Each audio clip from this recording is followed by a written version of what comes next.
What is going on, gargantuan gamers?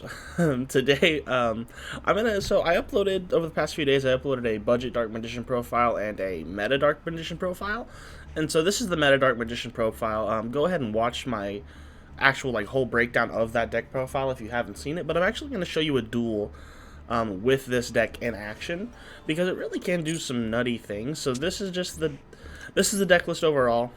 This is just a quick overview if you don't want to watch the other video, but right here, it's just going over everything that we've done. So I'm gonna go ahead and run into a duel replay that I have of a ranked game. Ranked did reset, so next week we are gonna start a Road to Platinum with either Dark Magician or Sky Striker. I'm not too sure. I will have Sky Striker profiles up. Should be Friday and Saturday. But like I said, we're going to watch this Dark Magician profile and just go into a game real quick. So this deck, it can pull off a lot of stuff. This is only a 6-turn duel. We are going up against the Monarchs. So I'm going to go walk through a play-by-play of what we have. So I believe we do start first here. So our opening hand, 2 Rod, 1 Ecclesia, a Dark Magical Circle, and Eternal Soul. Opening up Dark Magical Circle and Eternal Soul is huge for this deck because you don't have to search them. And we have 2 searches right here with Magician's Rod. So playing the game, here's what we went and did.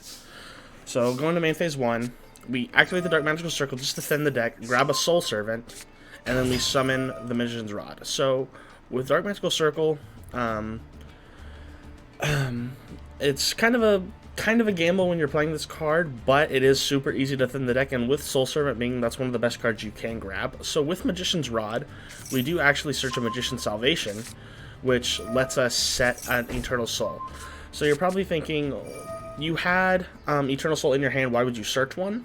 So Eternal Soul is a very volatile card. Whenever this card's popped when it's face up on the field, it destroys all the monsters you control. So I knew I already had one, but getting one for free through Magician's Salvation was a little more of a safe play, I want to say. And then we'll do the Soul Servant to top deck a Dark Magician. And also having Eternal Soul set lets us summon a Dark Magician on their turn if we wanted to. And then we would get a banish with the Dark Magical Circle. So going through this, we do realize that they are playing Monarchs. The no extra deck should have given it away, but I wasn't really paying attention.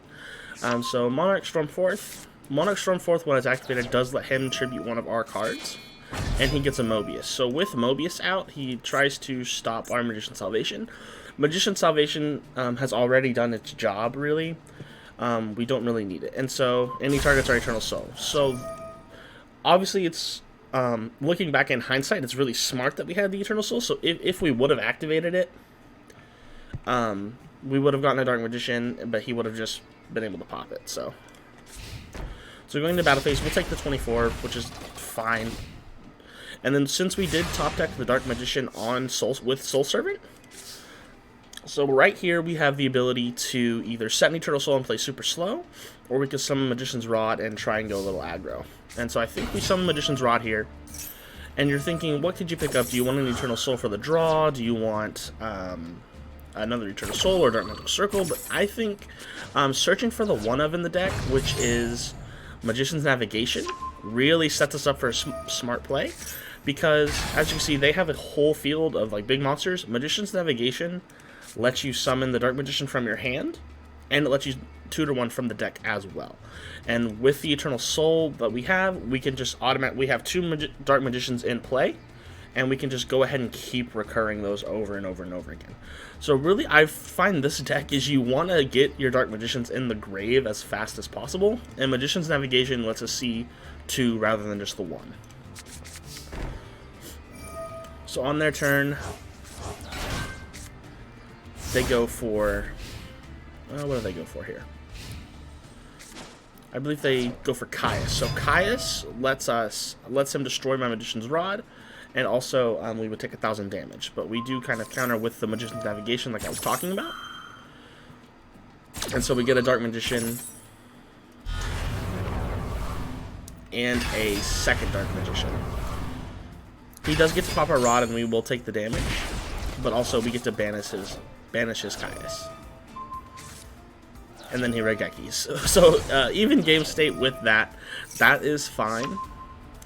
Not that big of a deal, considering we do have the Eternal Soul set. So when you have... And we draw Torrential, which is good, but it's not going to really do us anything. So when you have Dark Magical Circle and Eternal Soul, the deck's basically online. Anything else is just extra bonus. Like, that's your interruptions, that's your just extra little spice in the deck. So the heart and soul of the deck is Dark Magical Circle and Eternal Soul. So bringing back Dark Magician from the grave, we get to banish his Prime Monarch, and then we summon the Ecclesia. So, if you've watched my meta deck profile for Ecclesia, you'll realize that this Dogmatica package is super, super nice. So, basically, we are set for as long as we need to be. With Eternal Soul, with Dark Magical Circle, and the Dark Magician, Dogmatica Ecclesia lets us get interruptions for their turn, and we can just... The next 2 cards they play, they're done, considering we have the Ecclesia. Because we activate Punishment, and then we get an extra draw off of Magician's Soul that lets us tutor out another Dark Magician from the deck to the grave. So now we have all 3 Dark Magicians in play. We'll do 5,000. And we'll do another 15. And then right there, I tried to do a little cheeky play. I tried to see if Magician's Navigation would negate the domain, and I would be able to go into the extra deck, but that's not what I wanted. I think I wanted to go into a Flare Metal Dragon just to see what they wanted to do. So that's about the turn. There's really no way they could play out of this, considering we have 2 Dark Magicians on the board that can easily recur and banish, and then we have the Dogmatica Punishment, which allows us to drop Intis, and that gives us a pop 2, 1 through Punishment, 1 through Intis. And so it's really just, you can set up boards like this. This deck is so versatile in the way it can play Skill Drain, Normal Beat. It can play super interruption heavy, like we have IP Masquerade and Unicorn that we can play on the opponent's turn. And it can link climb super, super easy into Access Code Talker, and then we can just OTK like that. So this deck is super, super really fun to play. And it's obviously, I personally think it's a meta contender. I've gone through up until gold or so, and once you get through, once you hit plat, it gets a little harder, but you can still play through just by playing smart. So the opponent does surrender in this game, so we were able to snag a win there. So that's the deck. I really like it. Again, this is my budget profile, or it's my meta profile, and it's on my YouTube channel. So if you enjoyed the video, thank you so much for watching. If you want to leave a like and subscribe, you don't have to, but it does make me feel all warm and fuzzy inside when you do. So thanks for watching. Have fun. Bye. Hi, me again. Just wanted to say thanks for watching one more time. If you do like what you see, I do stream on Twitch at twitch.tv/ohbother. The link will be in the description. And if you want to see more duels with this deck, I can definitely go through and actually play a ranked game and have it like be a play-by-play of the deck. So if you want to see something like that, leave it in the comment, let me know. I want to make what you guys want to see. So that's it for me. Thanks for watching.